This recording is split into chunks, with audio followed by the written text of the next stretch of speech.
I just finished. I did start crying. I am still crying. I don't know why I'm being such a little bitch about it. I usually don't cry when I read books, but you know, ending fucked me up, you know, that's just how it is. Holy shit.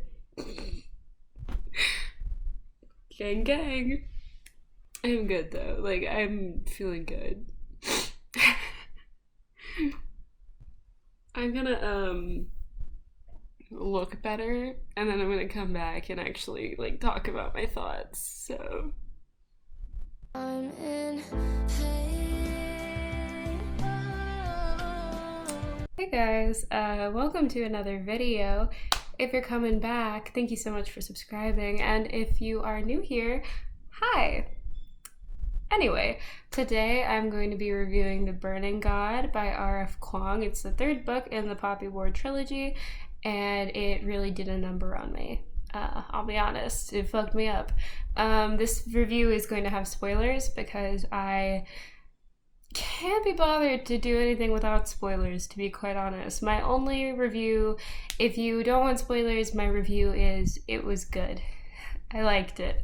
Anyway, let's get into spoilers. Oh, I should say, I gave this book 5 stars because I really liked it, and I will explain why in this video. I should have said this earlier. I'd love to have a discussion about this book, so if you have anything to say about it, please let me know in the comments, and I would be so happy to talk to you about it because none of my friends have read this series, so I will just talk to strangers on the internet about it. So yeah, let me know and I will love to discuss it with you.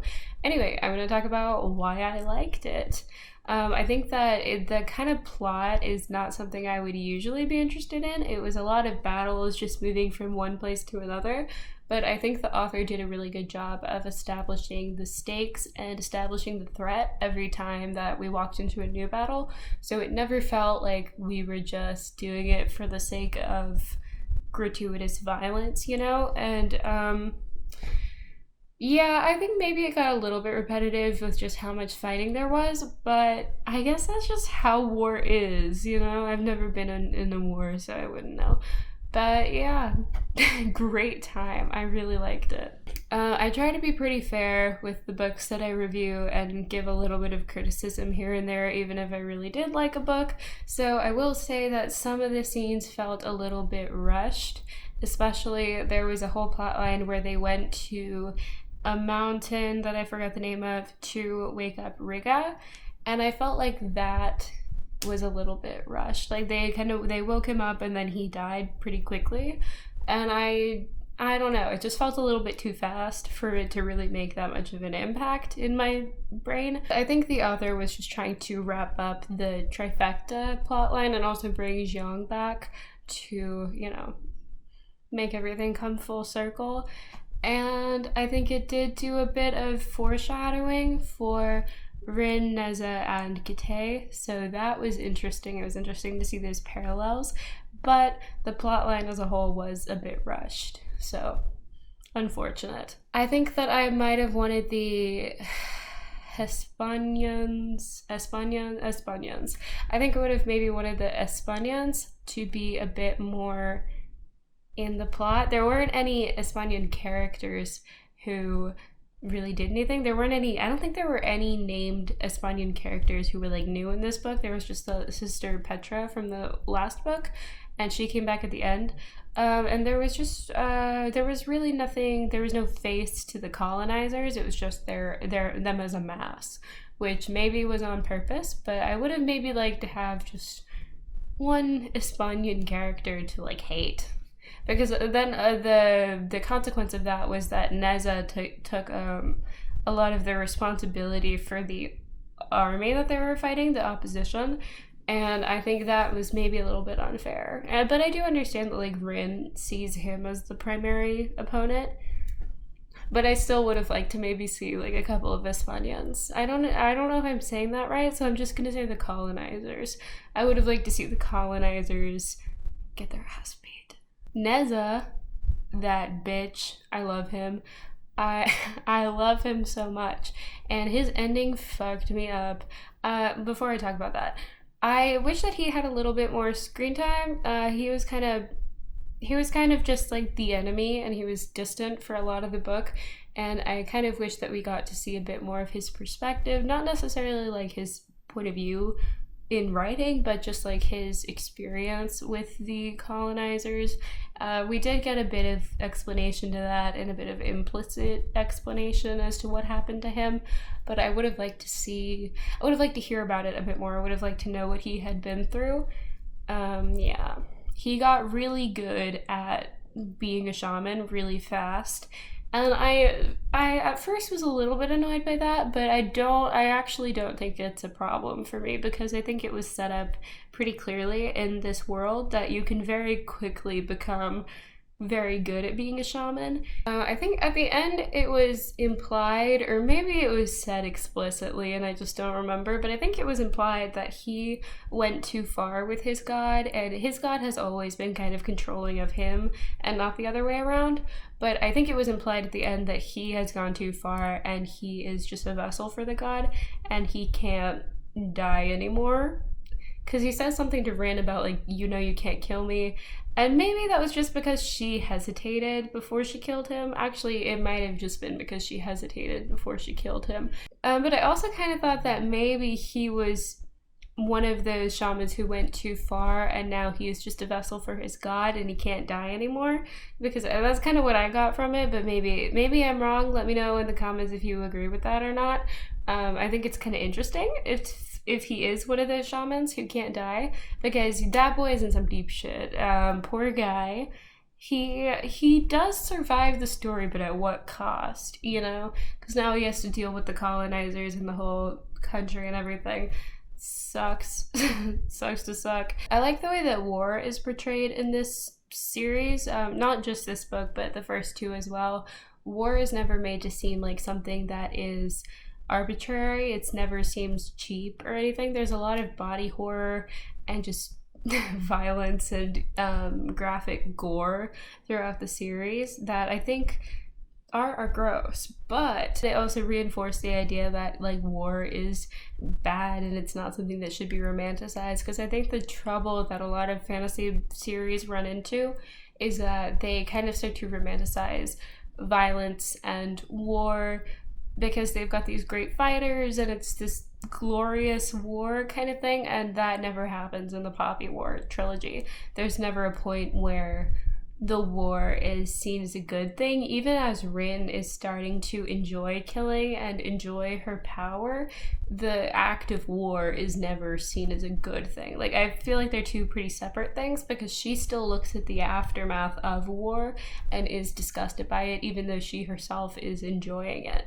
So I just think that's interesting. I did like Rin and Kate's anger bond.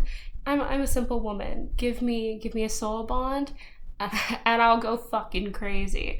I'll eat that shit up. I loved it. I liked just their interactions in this whole book were just really good, and I just really liked them together. I thought that it was interesting that they clearly loved each other so much, but there was never a moment where they were explicitly romantically interested.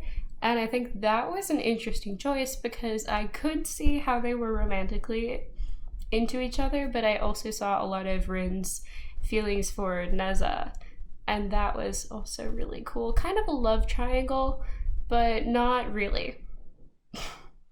I'm not explaining myself well, but I thought that her relationship with Kate was really just interesting and a nice break from the just like regular romance, because they had such a symbiotic relationship. They were clearly very codependent, and they didn't need to talk about how much they loved each other for it to be very clear to the audience that they did. I was kind of expecting, and like maybe a little bit hoping, that there would be a scene where like Kate's getting fucked up and Rin has to run over and help him because she can feel his pain. And I just kind of wanted that to happen. Like, I kind of wanted him to be getting beat up and she had to go save him, I'm glad he's fine. I'm glad he didn't get more fucked up. I really expected him to get like fucked up in this book, but he's fine. And while that's great because I love him, he's my favorite character and I'm glad he's doing fine, but I also kind of wanted him to get beat up and Rin had to go save him. But that's just me loving sadness and pain in books, so that's a me problem. They have a couple scenes like that in the Darker Shade of Magic trilogy. They have a soul bond in that trilogy as well, where like one character is getting beat up and the other one is feeling it. And I thought like maybe if we did something like that, it would be kind of fun. But you know what? Maybe that's too cliche. Maybe that's too overdone. I just wanted it. Rin's character development in this book was also just really interesting. I liked watching her become more and more bloodthirsty. Because there were moments in this book where she would kill someone on purpose. She would premeditate her kills and then she would enjoy it. And she would realize more and more that she liked killing people and she liked having this power. And I just thought that was really interesting. I like the corruption arc kind of deal that we get. And I just thought it was kind of fun. I almost wish there was more focus on her anger and on her lust for power. There was at the end. They went pretty far in depth with that at the end, especially when she's starting to get paranoid. She's starting to think that everybody is against her, first with Venka and then with Kate. She's just kind of losing it. And I thought that was really interesting.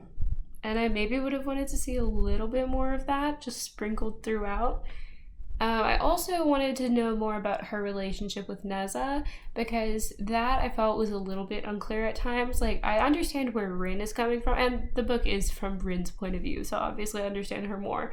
But I understand why she wanted to kill him so bad, but then she couldn't when she actually got the chance, because she does love him. But I didn't really get why Neza wanted to kill her so bad. Like, if he